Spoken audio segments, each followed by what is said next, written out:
Vous savez, on dit parfois que les COP de la Convention climat ne servent à rien, ou que l'ONU ne sert à rien.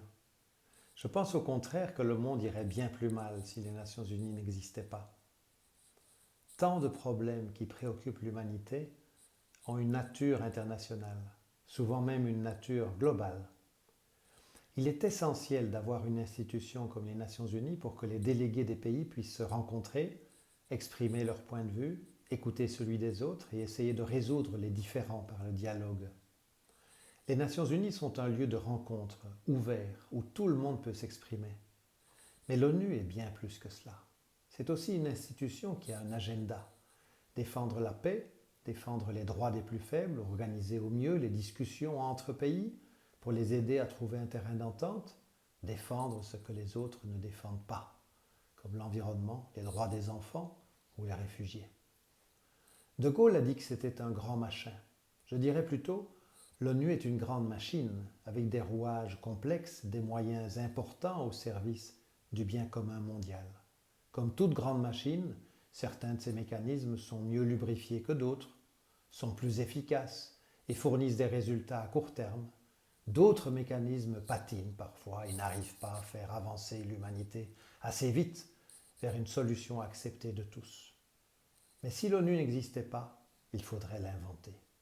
Car si la couche d'ozone stratosphérique, par exemple, est en bonne voie de réparation aujourd'hui, c'est grâce à une convention des Nations Unies, la Convention de Vienne et le protocole de Montréal. Si le mercure, si dangereux, a disparu de nos thermomètres et de tant de processus industriels, c'est grâce à la Convention de Minamata, développée sous l'égide du Programme des Nations Unies pour l'environnement.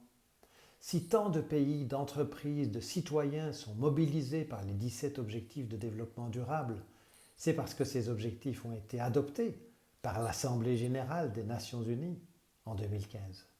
Si l'Union européenne, suivie par la Chine, le Japon et bientôt beaucoup d'autres pays, se prépare à transformer son économie pour arriver à la neutralité carbone en 2050, c'est grâce à l'accord de Paris, négocié dans le cadre de la Convention des Nations unies sur les changements climatiques.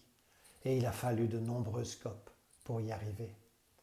Et si le monde est devenu conscient de la nécessité d'arriver à cette neutralité carbone dès que possible, c'est grâce au GIEC, le groupe d'experts intergouvernemental sur l'évolution du climat, dont j'ai eu l'honneur d'être vice-président, et qui a été créé en 1988 par 2 agences des Nations Unies.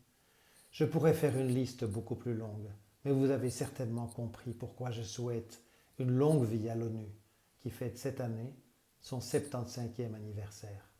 Bon anniversaire et merci à l'ONU et à toutes celles et ceux qui la servent avec tant de dévouement.